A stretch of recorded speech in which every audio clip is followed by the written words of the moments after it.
Foi só um pesadelo horrível. Era o que eu diria ao ver Grace Stewart acordar nessa manhã nublada na remota ilha de Jersey, no Canal da Mancha, em pleno século XX.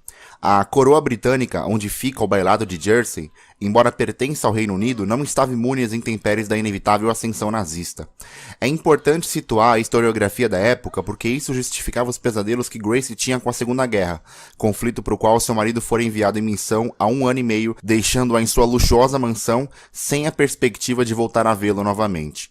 Essa é a deixa necessária para que entendamos o contexto histórico que atenuava essas circunstâncias envoltas de muito mistério e subversividade.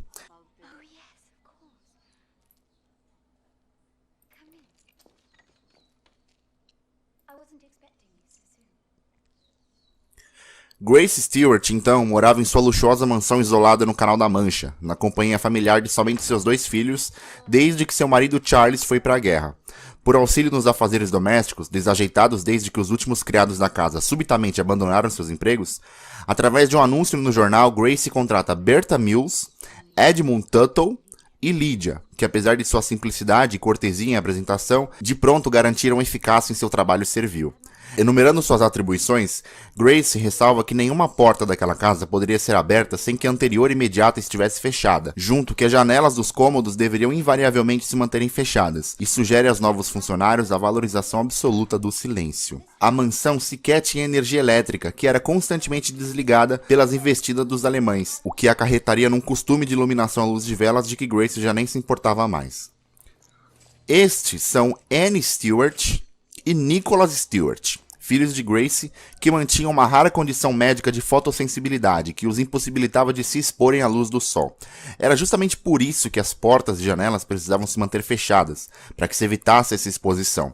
E apesar de clinicamente diagnosticados com tal doença, além disso, na verdade, as crianças eram bastante amáveis e seguiam uma doutrinação cristã criacionista emancipada pela mãe.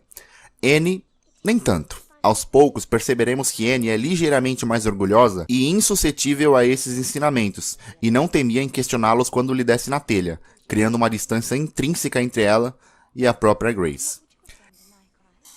Certo dia, Grace percebe que a carta que ela enviara ao jornal requisitando trabalho e serviço sequer saiu de sua caixa de correio, ou seja, não teria como Bertha e seus companheiros saberem das necessidades que a anfitriã eventualmente poderia ter. No entanto, a criada explica que era impensável que uma mansão daquele tamanho não precisasse de auxílio nos afazeres domésticos, sobretudo se tal ajuda viesse de quem já trabalhou naquela casa. Ela conta que já serviu naquela mansão para os antigos donos de lá, num passado remoto, e julga conhecer cada canto da propriedade como a palma da própria mão. Grace diz, ok, desde que Bertha e sua equipe não liguem para as histórias fantasiosas que seus filhos eventualmente poderiam inventar. E se eu te disser que não estava nada ok, e que essas histórias fantasiosas não demoraram para surgir naquela casa? Certa tarde, Grace ouve as crianças chorarem, mas para sua surpresa, nenhuma delas apresentava sintomas de choro. O que surpreende Grace é que sua filha Anne atribuiu o choro a um garoto chamado Victor que não estava ali. Entre outras coisas, a garotinha explica que Victor não gostava da mansão, mas que era obrigado a viver lá com seus pais, que naquele momento estavam perambulando pela casa com os outros, palavras dela. A porta desse cômodo onde estavam conversando deveria estar trancada, agora não estava mais. Mas Anne tem convicção de que Victor existe, alegação que nem mesmo seu irmãozinho bota tanta fé. Senhoras e senhores, é madrugada. E... vocês estão ouvindo? Tinha alguém realmente conversando com Anne durante a noite, coisa que apavorou o pequeno Nicholas. Olha, eu não sei o que vocês acham, tá? Mas parece que as coisas não andam muito bem naquela ilha. E já fazem 3 dias que a Grace Stewart deixou Anne de castigo por ter supostamente simulado a voz desse tal Victor ao irmão e inventado toda essa história do garoto, sendo que não havia ninguém por lá.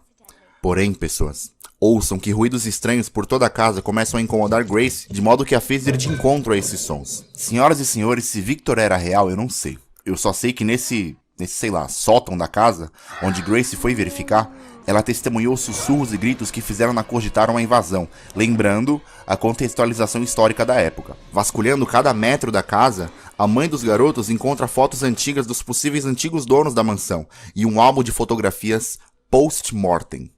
Durante a era vitoriana, com o advento da fotografia no século XIX, instituiu-se uma tradição de tirar fotos dos entes queridos depois de mortos, superstição que os fazia crer na imortalidade da lembrança desses familiares e amigos.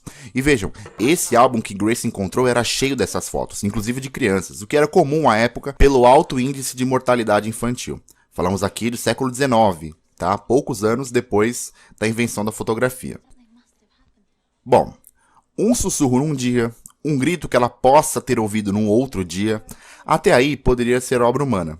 Mas um bater violento de uma porta numa sala vazia sem ventania possível que a própria Grace acabou de revistar era algo que ela não podia explicar.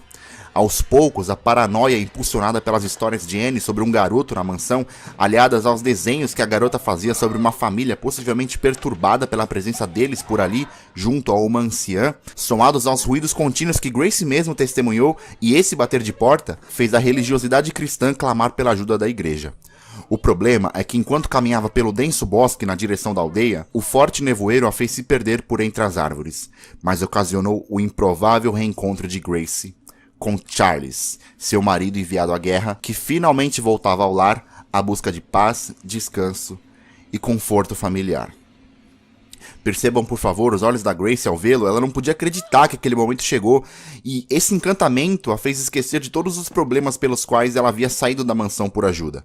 A partir daqui, pessoas, ela fica cega aos reais problemas que acometeram aquela casa nas últimas semanas, e passa a zelar incondicionalmente pelo bem-estar do marido, que, a julgar pelo semblante, parecia mais atordoado do que a gente depois da 6ª garrafa de Skol Beats.